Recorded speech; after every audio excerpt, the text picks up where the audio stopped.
সকলকে জয় যিশু। আমি পাস্টর বিপ্লব সরকার ওয়ার্ড অফ হোপের পক্ষ থেকে আপনাদের সকলকে স্বাগত জানাই। আজকের বাইবেলের বিষয় প্রেরিত তার 2 অধ্যায় 1 থেকে 13 পদ, যখন স্বর্গ ভেঙে যায়।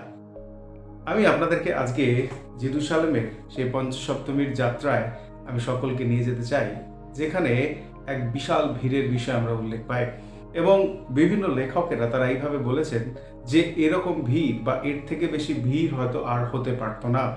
জেরুসালেম মন্দির এবং তার চারিদিকের রাস্তায় এত বেশি ভিড় ছিল যে সেই ভিড়কে আমরা আর কোনো কিছুর সাথে তুলনা করতে পারি না। বলা যেতে পারে নিউ ইয়র্কের সেই নববর্ষের যে ভিড়, সেই ভিড়ের সাথে তুলনা করা যেতে পারে। চারিদিকে লোক এবং তারা সবাই সেই পঞ্চসপ্তমীর সেই জবের উৎসব পালন করার জন্য এসছেন। এবং ঠিক সেই সময় যখন শিষ্যরা সেই অপেক্ষাকৃত পবিত্র আত্মার জন্য তারা একটি ঘরের মধ্যে অপেক্ষা করছিলেন, সেই সময় এক বিশাল আওয়াজ, এক বায়ুর শব্দ শোনা যায় এবং পবিত্র আত্মা অগ্নির ন্যায় তাদের সকলের উপর নেমে আসে এবং সেই জেরুসালেম মন্দিরে এবং তার চারিদিকে পৃথিবীর সমস্ত ভাষাবাদী লোকই প্রায় সেখানে উপস্থিত ছিল এবং তারা তাদের নিজেদের ভাষায় সুসমাচার শুনতে পায়। হ্যাঁ, প্রভু যীশু খ্রিস্টের কার্য, তার মৃত্যু, কবরস্থ এবং পুনরুত্থানের বিষয়ে তারা তাদের নিজেদের ভাষায় শুনতে পায়, যেন তারা বুঝতে পারে যে যীশু খ্রিস্ট প্রভু।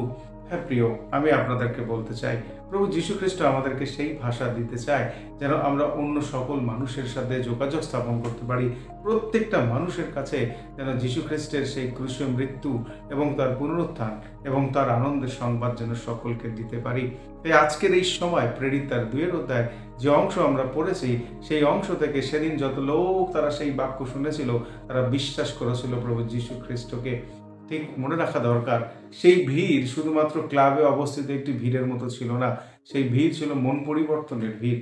আজকেও আমাদের চারিপাশে এমন অনেক লোকেরা রয়েছে যাদের কাছে আমাদের সুসমাচার নিয়ে যাওয়া প্রয়োজন রয়েছে এবং সেই সুসমাচারের জন্য আমাদের প্রত্যেককে তাদের সেই ভাষা বোঝা উচিত।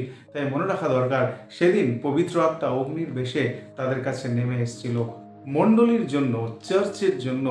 মিশনের কাছ থেকে একটি দর্শন পাওয়া গেল এবং সেই দর্শন মিশনের মধ্য দিয়ে মণ্ডলীকে তৈরি করলো। আজকেও আমি এই কথাই বলতে চাই আপনাদেরকে, যেমন করে আগুন কোনো কিছু যদি না পোড়ায় বোঝা যায় না, তেমনি যখন মণ্ডলী স্থাপিত না হয় তখন মিশনের উদ্দেশ্যকেও বোঝা যায় না। তাই আমাদের উদ্দেশ্য যেন প্রভু যীশু খ্রিস্টের সেই সুসমাচারকে সকলের কাছে তুলে ধরতে পারি। আজকে আমরা প্রার্থনা করি, আপনি এইভাবে প্রার্থনা করুন, হে পিতা, তুমি আমাদের সকলকে পবিত্র আত্মায় পূর্ণ করো যেন তোমার সাক্ষ্য দিতে পারি। ধন্যবাদ।